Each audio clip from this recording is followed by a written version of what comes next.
Hiya guys, so today's video has been requested 1,000,004 times over the last couple of weeks, so today we're covering the topic of diabetic hamster diets. This is going to be split into several sections to make it easier to follow, so I hope you enjoy and I hope it's informative. Diabetes is a condition involving the pancreas, an important organ in the digestive system and the organ that helps to control blood sugar levels. Many animals can be affected by diabetes, including humans. Some species of hamster are also prone to developing diabetes in their lifetime. Diabetes is caused when either the pancreas does not produce enough insulin or when the body does not respond correctly to the insulin being produced. The result of this is high blood sugar levels that must be kept under control in order to keep the sufferer healthy. The worst side of diabetes is once it's developed, there is no cure. The right kind of controlled diet can help prevent diabetes and can also help those already diagnosed with the condition to live a normal, long, happy life. There are only 2 species of hamster prone to diabetes and 1 cross species. The Chinese hamster, Campbell's dwarf hamster and hybrid dwarf hamster are all species at risk. Now this is where things often confuse people because many people still don't understand what a hybrid is. A hybrid, also called the Russian dwarf hamster, is a common but unnatural cross species between winter white genetics and Campbell's genetics. Hybrids can appear as either of those hamsters or even look like a mix between the two. The problem is that it's absolutely impossible to tell if your winter white or Campbell's is a hybrid just by looking at it. Thankfully, the hamster world came up with a surefire way of knowing if your hamster is a pure winter white or Campbell's or if it's a hybrid, simply by using pedigrees. All pure winter whites and Campbell's come with a certificate of pedigree. This is simply a form that details who the parents, grandparents and great-grandparents are. Many pedigrees will go back as far as 7 generations. Suppliers of pure winter whites and Campbell's are incredibly strict about making sure they give you the pedigree with the hamster, so any winter white or Campbell's who did not come with a pedigree certificate, including those from pet shops, rescues and some breeders, must be classed as a hybrid and must be classed as prone to diabetes. This is because of the Campbell's genes in hybrids. Because Campbell's are at risk, so are they. Syrians, Roborovsky dwarfs and pedigree winter whites are not prone to diabetes. Do keep in mind it's still possible for these species to get diabetes, but cases are so rare that there's no need to take precautions. So as my little example hamster, I have here my little enzyme amylase, who looks 100% like a winter white in her colouring, size and shape, but was not given to me with a pedigree, so she is classed as a winter white hybrid and has a very controlled diet to prevent her developing diabetes. I'm going to show you what she eats as her main food and her treats. The basis of any hamster diet should be the muesli mix, and it needs to be a mixture with a protein content of 19%. The higher the percentage, the better. Burgess Hamster Harvest is one of the best food mixes for any hamster because its protein content is made up of animal and vegetable proteins. Harry and Hazel Hamster are also good to use, but their protein content is only made up of vegetable proteins, and as omnivores, hamsters do need meat in their diet.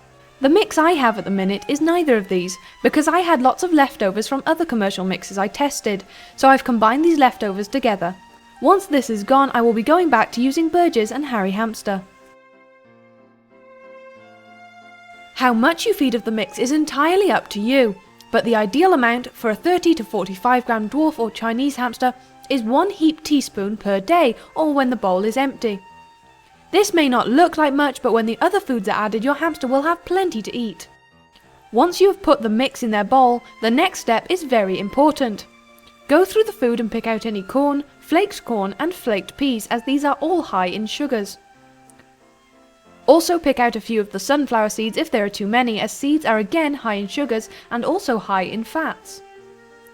Leave between 5 and 8 sunflower seeds, as they are still a necessary part of the diet. Large pumpkin seeds should be reduced to just 2 a day. If your hamster is under a year old, then you'll need to make sure they're getting extra protein. Aim to provide your hamster with at least 1 teaspoon of high protein food every day. And when a hamster reaches a year old, reduce this to only 3 times a week. Protein comes in many hamster-safe forms, including hard-boiled or scrambled egg, plain boiled chicken or turkey, tofu, dried or freshly killed mealworms, tuna in water, make sure you drain before feeding. Low-fat cheese, including low-fat cottage cheese, but not processed or squeezy cheese. Low-fat plain yogurt, not flavoured and not with any bits in it. White fish, plain, with no added flavours or seasonings.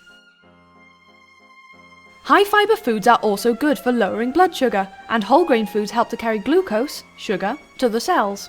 A variety of the following foods should be fed at least 3 times a week: cooked brown rice, 1/8 of a plain Weetabix, whole wheat bread, cooked whole grain pasta, wheat germ, nutritional yeast. Vegetables are an important part of a hamster's diet at any age and should be fed daily. Avoid carrots, corn, sprouts and parsley, as these are not good for diabetic or prone hamsters. Again, for a hamster of 30 to 45 grams, a teaspoon of vegetables is all that's needed. You can find a link to a list of safe vegetables in the description box below. Fruit must be completely avoided with diabetes-prone hamsters. This is because it's very high in natural sugars. This includes apples, pears, grapes, raisins, tomatoes, blueberries, blackberries, raspberries, cherries, strawberries, all citrus fruits like oranges, lemons and limes, and any other fruit you can think of. Treats containing honey are a huge no-no, as honey is mostly made of natural sugar. Commonly seen honey treats include honey drops and the popular seed sticks. These can actually come in many shapes, including circles and stars, but the most common are those that hang from the top of the cage on a stick. Even without the honey, they aren't great treats for these hamsters because of all those fatty seeds. Talking of treats, what kind of treats should you feed to diabetes-prone hamsters? Well, you can still feed most hamster treats like yogurt drops, hamster biscuits, cheese bites, etc., but the best kind of treats to go for are naturals. Burgess makes a great range of these. They're mostly dried flowers and plants, or treats made with plants as their main ingredient, and these are the best kind and also not too pricey. Natural treats can be fed daily, but regular hamster treats should only be fed 2 or 3 times a week. If your hamster isn't yet on a controlled diet, the likelihood is that you'll start to see some positive changes in them once they are. Behavioural changes are the most noticeable. Hamsters on natural diets are typically less hyper, less aggressive, and stay at a healthy weight.